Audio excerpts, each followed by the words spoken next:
Hello everyone, welcome to সফল এবং YouTube channel. রাজ্যে আইসিডিএস প্রজেক্টে আবারও কর্মী নিয়োগ শুরু হলো। ইয়েস বন্ধুরা, আবারও আইসিডিএস কর্মী নিয়োগ শুরু হলো। শুধুমাত্র মহিলারা এখানে আবেদন করতে পারবে, অর্থাৎ কোনো রকম পুরুষরা এখানে আবেদন করতে পারছো না। এইচএস পাশে, শুধুমাত্র উচ্চ মাধ্যমিক পাশে তোমরা এখানে আবেদন করতে পারছো। আলাদা করে কোনো কোয়ালিফিকেশন চাইনি যে তোমাকে গ্র্যাজুয়েশন পাস করে থাকতে হবে বা তোমাকে পোস্ট গ্র্যাজুয়েট করতে হবে, এসব কিচ্ছু লাগবে না। শুধু মিনিমাম তুমি যদি এইচএস পাস করে থাকো, তোমার বয়স যদি 18 থেকে 40 বছরের মধ্যে হয়, অবশ্যই ফর্ম ফিল আপ করতে পারবে। এবং বলে রাখি, বিনামূল্যে আবেদন, কোনো টাকা পয়সার কিছু লাগছে না, ঠিক আছে? অনলাইনে আবেদন করবে বাড়িতে বসে বিনামূল্যে, ঠিক আছে? এবং শুধুমাত্র মহিলাদের জন্য। তো অবশ্যই মহিলা স্পেশাল একটা ভ্যাকেন্সি আমি বলতে পারি, বা অনেক বছর পর এরকম কিন্তু আবার একটা সুযোগ আসছে।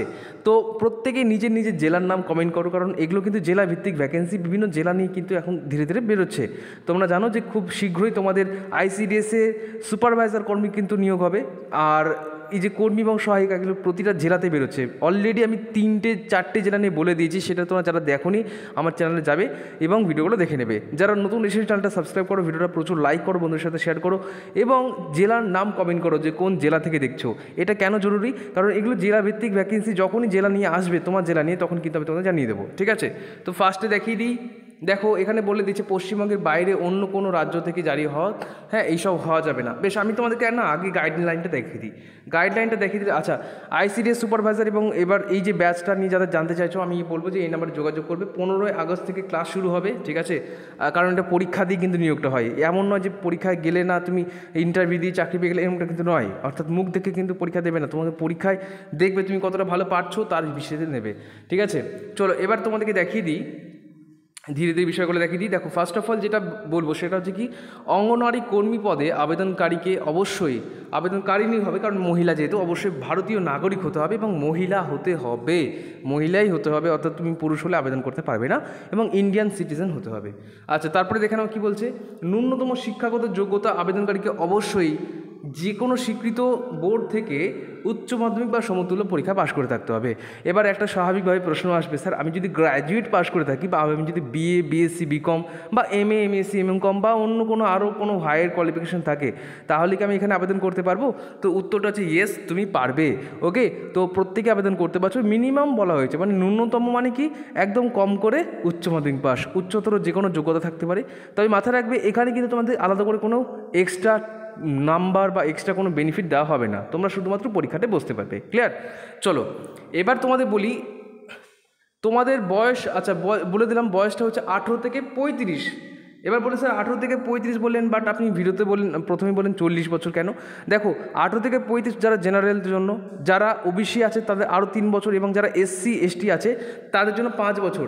তাহলে 35 + 5 হলে কত হয়? 40 হয়। তার মিনিমাম 18 বছর হতে হবে এবং ম্যাক্সিমাম 40 ইয়ার্স পর্যন্ত আবেদন করতে পারছো। যারা জেনারেল তারা 35 ইয়ার্স পর্যন্ত। ক্লিয়ার? তাহলে এখানে কোনো অসুবিধা নেই। এবার চলে আসো পরের। দেখো, পরীক্ষা হবে, কিন্তু আমি আবারও বলছি পরীক্ষা হবে, এবং এই জন্যই বললাম যে আমাদের যে ব্যাচ আসছে, সামনেই ব্যাচ আসছে, সেটা হচ্ছে কি বললাম, অর্জুন ব্যাচ, ঠিক আছে? অর্জুন ব্যাচ যদি ভর্তি হতে চাও, আমি বলবো ডিটেলসটা একটু পরে বলছি। আগে তোমাদের বলে দিই ভ্যাকেন্সি বিষয়টা।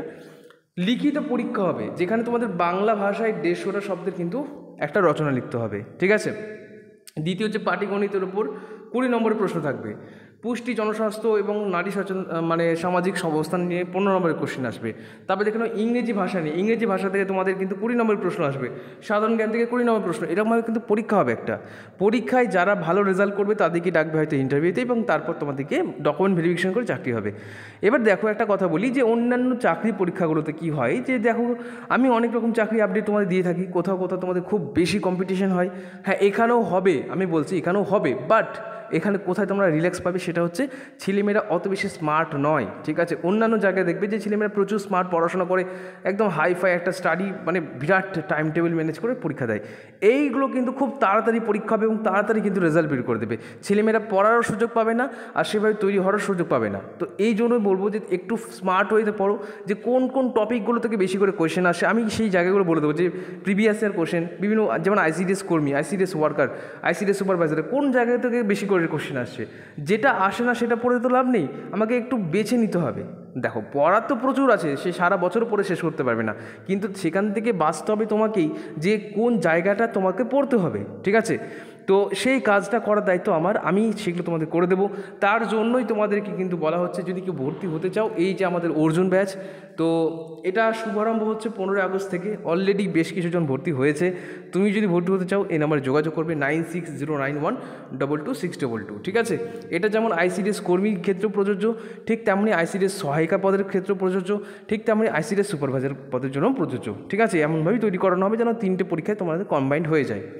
আচ্ছা, এখানে কী কী পাবে? লাইভ ক্লাস পাচ্ছ, লাইভ ক্লাস যদি মিস হয়ে যায় বা কোনো কারণে করতে পারলে না তো রেকর্ডিং ক্লাস পেয়ে যাচ্ছ, এবং লাইভ ক্লাসের পিডিএফ পাচ্ছ, ঠিক আছে, ক্লাসের পিডিএফ পেয়ে যাচ্ছ। তার সাথে বলি মক টেস্টও পাচ্ছ, এবং লাস্ট বলি এক্সপার্ট ফ্যাকাল্টি পাচ্ছ। আমি চেষ্টা করবো দুজন মিলে, আমি নিজে পড়াবো আর একজন স্যারকে রাখার চেষ্টা করবো, ঠিক আছে। তো এই দুজন মিলে তোমাদের পড়াবো, আশা করছি খারাপ লাগবে না। যদি খারাপ লাগে বলবে, আমি নিঃসন্দেহে তোমাদের সেই জায়গাগুলো পূরণ করার চেষ্টা করবো। প্রতিটা ব্যাচ কি বলা হয়, তোমাদের কাছ থেকে সাজেশন নেওয়া হয় যে বলো তোমাদের কি কোন জায়গাটা বেশি করে আরও, তোমাদের কোন জায়গাটা মনে হয় যে আরও বেশি দরকার, ঠিক আছে। তো আশা করছি খারাপ লাগবে না। অনেক আশা নিয়ে ব্যাচটা শুরু করছি। আগের বছর আমরা শুরু করছিলাম 4 SI, সেখানে বিরাট একটা ভালো সাফল্য অর্জন করেছি। দেখো রেজাল্ট বেরোয়নি, তাহলে সাফল্য কীভাবে বলছি না, পরীক্ষা যে প্যাটার্ন বা পরীক্ষার যে কোয়েশ্চেন সেটা দেখে বুঝলাম যে আমরা যেটা করিয়েছি এর বাইরে মানে খুব সহজই কোয়েশ্চেন ছিল। যে কেউ যদি একটু ভালোভাবে পড়ে, একদমই সহজ কোয়েশ্চেন, যা পড়ানো হচ্ছিলো তার মধ্যে থেকেই কোয়েশ্চেন এসেছিলো। তো এবার এটা অবাক করার ব্যাপার হলো এটাই সত্যি যে আমরা দেখো সবসময় চেষ্টা করি কি, যে প্যাটার্নের কোয়েশ্চেনগুলো প্রিভিয়াস ইয়ারে মানে জিজ্ঞাসা করছে সেই প্যাটার্নগুলোকে ফলো করে কোয়েশ্চেনগুলো সাজাতে, ঠিক আছে। এই জন্য কী হয়, আমরা অনেক কিছু কিন্তু কমন দিতে পারি, বাট অত আমি মানে চিল্লিয়ে বলি না যে ভাই আমি কমন দিচ্ছি মানে আমার কাছেই ভর্তি হবে, ওটা নয়। তোমার মনে হলে ভর্তি হবে, বাট আমি চাইবো যে ভাই প্রত্যেকে ভর্তি হও, কারণ একটা সুযোগ যখন এসেছে সবসময় কিন্তু সুযোগটা আসে না। তো টাকা পয়সা তো আসবে যাবে, বাট সুযোগটা সবসময় আসবে না। হ্যাঁ, এটা ভর্তি হতে টাকা লাগবে কত, 599 টাকা, অর্থাৎ 600 টাকায় লাগছে, 1 টাকা কম। এবার বলে রাখি, যদি কেউ ভর্তি হও, ঠিক আছে, এই নাম্বারে যোগাযোগ করবে। আমি ডিসক্রিপশন বক্সে দরকার হলে লিঙ্কটা দিয়ে দেবো, সেখানে ক্লিক করে তুমি কিন্তু ডিরেক্ট আমাকে হোয়াটসঅ্যাপ মেসেজ করতে পারবে, ঠিক আছে। চলো এবার তোমাদেরকে ডিটেলসটা জানিয়ে দিচ্ছি। দেখো বন্ধুরা, অনেকগুলো ব্লকে কিন্তু এই আইসিডিএস প্রজেক্টটা নিয়োগ শুরু হয়েছে, ঠিক আছে। তোমরা চলে আসবে। এটা হচ্ছে দক্ষিণ দিনাজপুর ডিস্ট্রিক্টের এই ভ্যাকেন্সিটা বেরিয়েছে। এটা প্রতিটা জেলা ভিত্তিক বেরোচ্ছে। এর আগে আমি বলেছিলাম কুচবিহার জেলা নিয়ে বলেছিলাম, বাঁকুড়া জেলা নিয়ে বলেছি, প্রত্যেকটা জেলাতে কিন্তু আলাদা করে বেরোচ্ছে। তুমি যদি চাও নিজের জেলার নাম কমেন্ট করো যে হ্যাঁ এই জেলা নিয়ে যখনই আপডেট আসবে স্যার আপনি একটু জানিয়ে দেবেন। আমাকে অনেক কমেন্ট করে পুরুলিয়া থেকে, বাট আমি বলে রাখি পুরুলিয়া জেলায় এখনও ভ্যাকেন্সি আসেনি। আর একজন বলছে স্যার এতবার করে কমেন্ট করছি বাট স্যার আপনি বলছেন না। দেখো আমি কি বলি, বারবার বলি, আমি তো ভ্যাকেন্সি বার করবো না। আমার দায়িত্ব হচ্ছে যখনই ভ্যাকেন্সি আসবে তোমাদের জানিয়ে দেওয়া।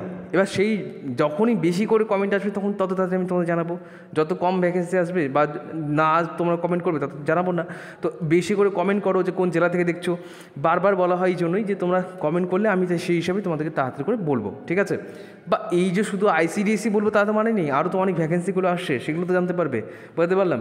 তো চলো দেখে নিই। তো এটা হচ্ছে দক্ষিণ দিনাজপুর জেলার, প্রচুর কিন্তু ভ্যাকেন্সি রয়েছে বন্ধুরা। দেখো ফার্স্টে দেখো office of the child development office, এটা গঙ্গারামপুর আইসিডিএস প্রজেক্টের, ঠিক আছে।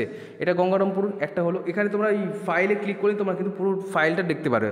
যেটা তোমাদের দেখাচ্ছে না এতক্ষণ ওগুলোই লেখা আছে, আলাদা করে কিছু নেই। আমি তোমাদের দেখিয়ে দেবো তোমার নোটিশটা। এবার দেখো যে তারপর দেখো হিলি আইসিডিএস প্রজেক্ট, ঠিক আছে। এটা হিলিতে রয়েছে দক্ষিণ দিনাজপুরে, এটা আলাদা একটা। ওকে, তারপর চলে আসো, তারপরে দেখে নাও বালুরঘাট রুরাল আইসিডিএস প্রজেক্ট, বালুরঘাটের আইসিডিএসের জন্য এটা নিয়োগ হচ্ছে।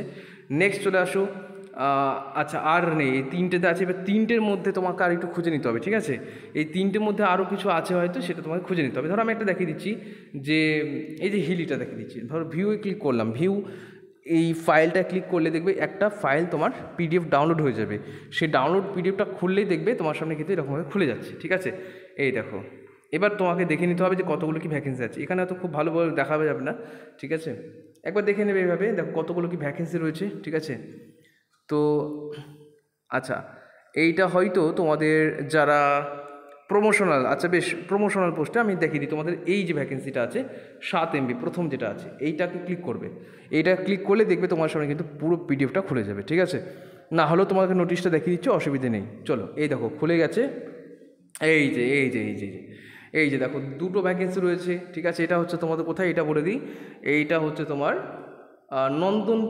নন্দনপুর গ্রাম পঞ্চায়েত, ঠিক আছে। বেলবাড়ি 2 গ্রাম পঞ্চায়েত এবং দমদমা গ্রাম পঞ্চায়েত, গঙ্গারামপুর গ্রাম পঞ্চায়েত এবং গঙ্গারামপুর পৌরসভা এলাকাভুক্ত বাসিন্দাদের জন্য এবং কেবলমাত্র মহিলাদের জন্য এই ভ্যাকেন্সিটা বেরিয়েছে, বুঝতে পারলাম।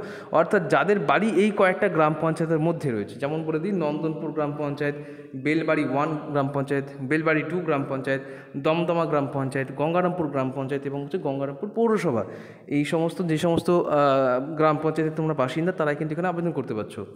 আর এইটা তোমাদের হচ্ছে ভ্যাকেন্সি। দেখো ওবিসিদের আছে, ওবিসি বিদের জন্য একটা রয়েছে, ওবিসি এর জন্য একটা রয়েছে, এসসি এসটিতে কোনো ভ্যাকেন্সি নেই, আর জেনারেলে কিন্তু কোনো ভ্যাকেন্সি নেই। অর্থাৎ তোমাকে ওবিসি এবং ওবিসি এ এবং ওবিসি বির মধ্যে ভ্যাকেন্সি থাকবে। ওকে, এবার এইভাবে তোমাকে কিন্তু পুরো নোটিশটা দেখে নিতে হবে, ঠিক আছে? তো আশা করছি দেখে নিবে প্রত্যেকেই কিন্তু। আচ্ছা, এই দেখো নিচের দিকে আরও কিছু আছে, এই যে প্রত্যেকটা গ্রাম পঞ্চায়েত ভিত্তিক। ও হো, এখানে তো আরও বেশি আছে, আমি তো ভুল বলছি। এবার দেখো নন্দনপুর গ্রাম পঞ্চায়েত, নন্দনপুর গ্রাম পঞ্চায়েতে মোট 9টা ভ্যাকেন্সি আছে। বেলবাড়ি 1-এর রয়েছে 7টা, বেলবাড়ি 2-এর রয়েছে 5টা, দমদমা গ্রাম পঞ্চায়েত রয়েছে 3টে, গঙ্গারামপুরে রয়েছে 3টে, গঙ্গারামপুর পৌরসভাতে রয়েছে 12টা। এতগুলো ভ্যাকেন্সি রয়েছে বস, মানে তো কামালি হয়ে গেছে। আমি তো শুধুমাত্র ওটা দেখে বসে আছি 2টো করে, বাট এটা তো অ্যাকচুয়াল নোটিশটা, ঠিক আছে? চলো নিচের দিকে আসলেই দেখতে পাবে। এবার দেখো নন্দনপুর গ্রাম পঞ্চায়েতে যেমন লেখা আছে, দেখো 9টা। অসংরক্ষিত মানে কি? অসংরক্ষিত মানে যারা জেনারেল হিসেবে আবেদন করবে তারাও কিন্তু এখানে আবেদন করতে পারছো। আর যারা এসসি এসটি তারাও দেখতে পাচ্ছ, এদেরও কিন্তু ভ্যাকেন্সি আছে। এসসিদের জন্য 3টে, এসটিতে এখানে কিছু নেই, বাট তোমরা জেনারেল হিসেবে আবেদন করতে পারবে, ঠিক আছে? এবার চলে আসি ওবিসি এর ক্ষেত্রে এখানে 0 আছে। যাদের 0 থাকবে তারা অন্য জেনারেল হিসেবে আবেদন করে দিতে পারবে, ঠিক আছে? ওবিসি বিতে একটা রয়েছে। মেধাবী ক্রীড়া, যাদের মেরিটোরিয়াস স্পোর্টস রয়েছে তাদের জন্য 0, শারীরিক প্রতিবন্ধীদের জন্য 0, ঠিক আছে? আর্থিকভাবে মানে ইডাব্লিউএসদের জন্য 0। যাদের 0 থাকবে তোমরা কিন্তু জেনারেল হিসেবে আবেদন করতে পারো, ঠিক আছে? জেনারেল যতগুলো ভ্যাকেন্সি আছে তোমরা সেগুলো কিন্তু ফাইট করতে পারবে। তো যাই হোক না কেন, ভ্যাকেন্সি খুব যে বিরাট মানে একদম কমে গেছে তা কিন্তু নয়, ভালোই ভ্যাকেন্সি আছে, মানে যথেষ্ট ভালো। কটা হয় দেখো, 12 15 15 কত হয়? 15 হচ্ছে তোমার 18 5 কত হয়? 18 5 23, 23 আর 7 কত হয়? 23 আর 7 তোমার 30, 30 আর 9 কত হয়? 30 আর 9 হচ্ছে তোমার 30 আর 9 কত হচ্ছে? 39, ঠিক আছে? 39 ভ্যাকেন্সি রয়েছে একটা জেলাতে শুধুমাত্র। তো খুব একটা কমও নয় বস, তো একটু চেষ্টা করলে হয়তো হয়ে যাবে। আর অনেকে কিন্তু এই সমস্ত ভ্যাকেন্সিগুলো তো পড়াশোনা খুব কম করে, ঠিক আছে? একটু খোঁজ খবর নিয়ে দেখবে যে সবাই হয়তো মোটামুটি সবাই ফর্ম ফিল আপ করবে, বাট পড়াশোনা খুব কম করে।